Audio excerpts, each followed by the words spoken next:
Hi, my name's Penny, and as usual, I'm here to talk about some bookish things. Specifically, today I wanted to talk about the last 4 books that I read in the month of April. I've already done a full wrap-up of all 13 books I read in April, but I still wanted to go into a little bit more detail, so let's do that. First, I'm going to talk about 3 graphic novels, and then I'll get into the big, chunky, epic fantasy that I read. So if you're only here for graphic novels, you can just bail after that, or if you want to know about the epic fantasy, I'll include timestamps down below so you can jump to that one. So the first graphic novel that I read was I Hate Fairyland by Skottie. This is a new favorite for me. I gave it 5 stars. I just absolutely loved it.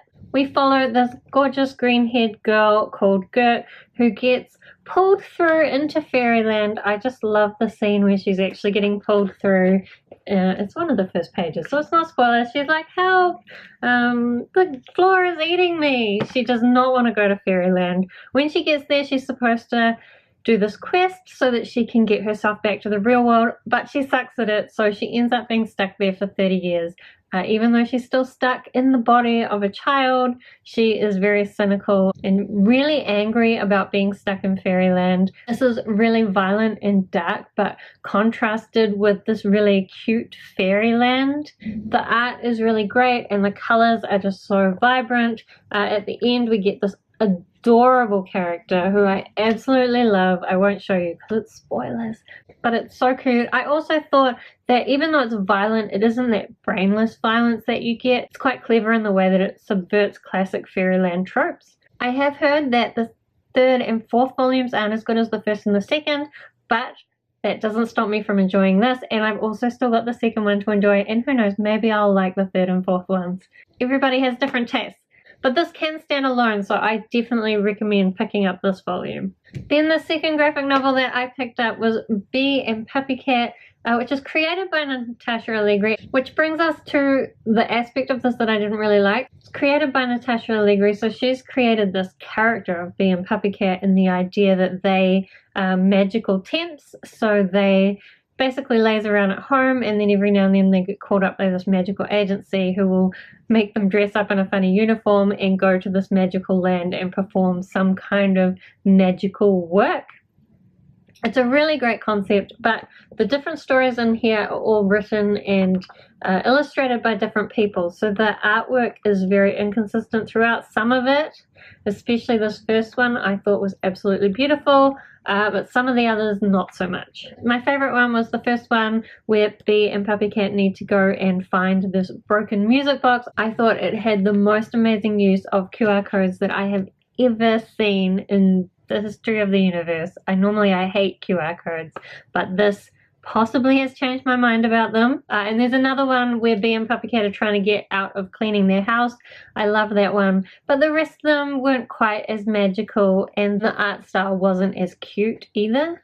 I do really love Bee and Puppycat. I like how their laziness is so relatable, just the reluctance to do the things that you have to do when you're an adult. There are more volumes of Bee and Puppycat, so I think I'll be picking them up purely because I'm sure that there will be some really magical and beautiful stories. So then the final graphic novel that I picked up in the month of April was unfortunately the worst one, and that is Southern Cross by Cloonan, Belanger, and Loughridge, and I believe there was another person. I read this for my owls because I wanted something with multiple authors, although actually only one of these is the writer and the others are all involved in the art. I will say the art style wasn't really to my taste. There were some really amazing bits where things get quite sci-fi and crazy, and those were kind of cool, but again, not really my favorite art style. The pages are all very dull, and there's just not those vibrant colors or even pastel colors that I really like.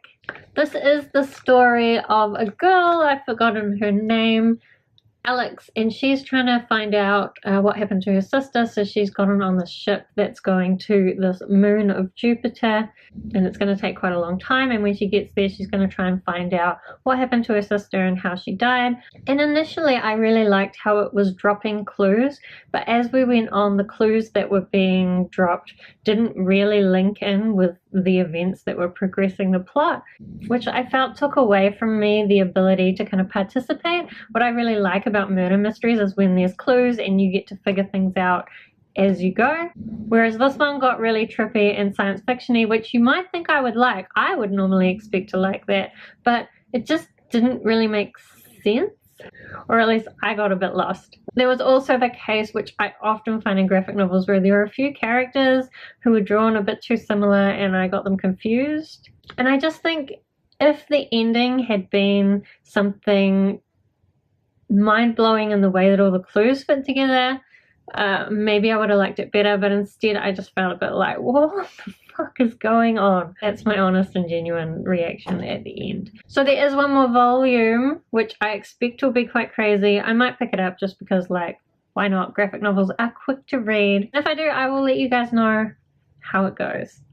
Okay, so we are up to the last one, the epic fantasy novel. This was a thick one.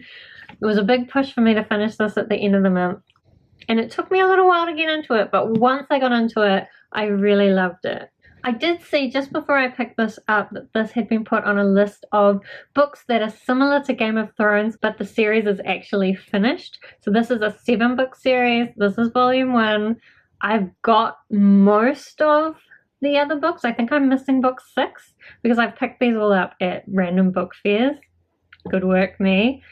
Although I will say that has led to several books not really being the same editions, which is going to frustrate me if this turns out to be a favorite series, which it's definitely a possibility. So in the beginning, we follow these two main characters. One is this young boy whose parentage is a bit of a mystery, and he's been promised to the church, but really he wants to go and join the army. There's also a lot going on with people fighting over the throne and different wars going on with neighboring countries and different races, which our main boy, Elaine, gets involved in. And the other main character that we follow in the beginning is Leah. Not sure how to say that. She has been on the run with her father for a long time. She doesn't really know why they're on the run. Her father has this book of secrets and has been trying to teach her about magic, but also tells her that she is deaf to magic, so she can't see magic or do magic. And I really liked the magic system. There's not much been revealed about it yet, but it's all linked in with maths and astronomy, and that's definitely one of my favorite types of magic. There's also all sorts of other magic going on. So as this book goes on, we start following those two main characters, but then some other characters get introduced. One is the prince. There's also this older woman, which I really appreciated there being an older woman's perspective, and when she came in, she really provided some clarity to the whole situation, which I think worked well because in the beginning there's so much to learn, and so you learn it from Elaine and Leah's perspective as they learn about the world because they're young and they're still learning about their world. But just when you get to the point where you're like, yeah, but I'm still really confused, I wish I could get some clarity, this older woman, I forget her name, Rosalie or something, she comes in and really provides that adult perspective and helps you to understand a bit more about what's going on with the politics and the intrigues. The story does also have elves and lots of suggestions of dark magic that hasn't yet been revealed. The prince's mother is in fact this elf type character that you get introduced to in the beginning, and I will say in the beginning of this book there is this family tree. And all through the beginning, when I was really confused about what was going on, I kept looking at the family tree, trying to work out where the characters I was reading about were on the family tree. And it takes a long time before you get to the bit that talks about the characters in the family tree, and a long time before it actually clarified things for me. And I actually think they should have put more in at the bottom here, because there's like a little prelude, and I was so unclear as to where on this family tree that prelude was actually set. So it was a little bit confusing in the beginning, and there's still so many mysteries and things that are unclear, but it's a 7-book series, so I know that it's all going to get revealed soon, and I'm just so excited to see how it reveals itself. Obviously, since I compared this to Game of Thrones earlier, trigger warnings for rape and torture and war, all that stuff. Also, I think normally I say that I don't like books about war, but I think what this did well is it focuses on the reasons why the war is happening and the impacts on regular people and how people are trying to do good within the war.